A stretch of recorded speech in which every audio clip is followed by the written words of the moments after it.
महागठबंधन में seat sharing का मामला सुलझ गया है, लेकिन अभी भी उम्मीदवारों को लेकर नाम तय नहीं हुए हैं। खास करके कांग्रेस पार्टी के नाम डिक्लेयर हुए हैं। आखिर क्यों कांग्रेस पार्टी अपने बाकी के उम्मीदवारों के नाम की घोषणा नहीं कर रही है? इस पर बात करने के लिए हमारे साथ हैं जेडीयू के मुख्य प्रवक्ता नीरज कुमार हैं। सर, इसको किस तरह से लेते हैं कि कांग्रेस पार्टी का उम्मीदवार भी तय करने का अधिकार कांग्रेस को नहीं लगता है, कांग्रेस को हासिल नहीं है। वह भी माननीय लालू प्रसाद जी ही तय करते हैं, जो खुद चुनाव नहीं लड़ सकते हैं। और लालू जी का जो राजनीति का स्वभाव रहा है, मुस्कुराते नहीं है उसके बिना, तो स्वाभाविक है दंडवत करिए। अब जाकर के लालू जी के दरबार में दंडवत होइए, तब कांग्रेस पार्टी का टिकट का निर्णय होगा। ये कौन सा कांग्रेस है? जमीर बिक गया क्या? राहुल गांधी जी, आपने कांग्रेस की पदयात्रा करवा दी कि आपकी पार्टी का निर्णय कोई सहयोगी पार्टी जिसका एक भी सांसद नहीं है वह निर्णय ले रहे हैं। अगर ये सच है, और सच इसलिए है कि अब तक के कांग्रेस पार्टी को हिम्मत नहीं हो रहा है कि हम उम्मीदवार की घोषणा कर दें, इसका मतलब साफ है कि लालू यादव के आदेश के बगैर कांग्रेसियों को हिलने का भी अधिकार नहीं है।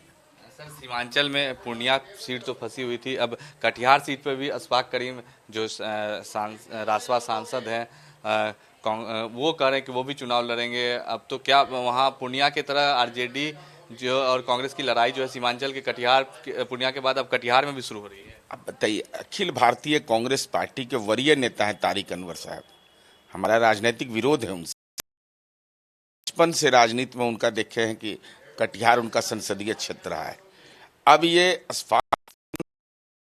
जनता दल के राज्यसभा के सांसद हैं, अब वह भी अगर दावा कर रहे हैं तो इसका मतलब साफ है ना कि लालू जी के इशारा पर दावा हो रहा है।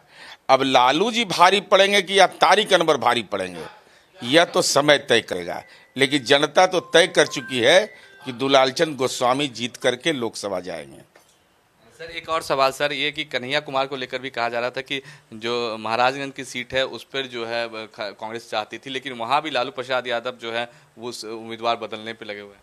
देखिए, यह उनका अंदरूनी मामला है, लेकिन हमारी यह समझ है कि जवाहरलाल नेहरू विश्वविद्यालय छात्र संघ के पूर्व अध्यक्ष हमारे राजनीतिक विरोधी हैं, लेकिन राजनीतिक कार्यकर्ता है और राजनीतिक प्रतिभा है, बौद्धिक प्रतिभा है।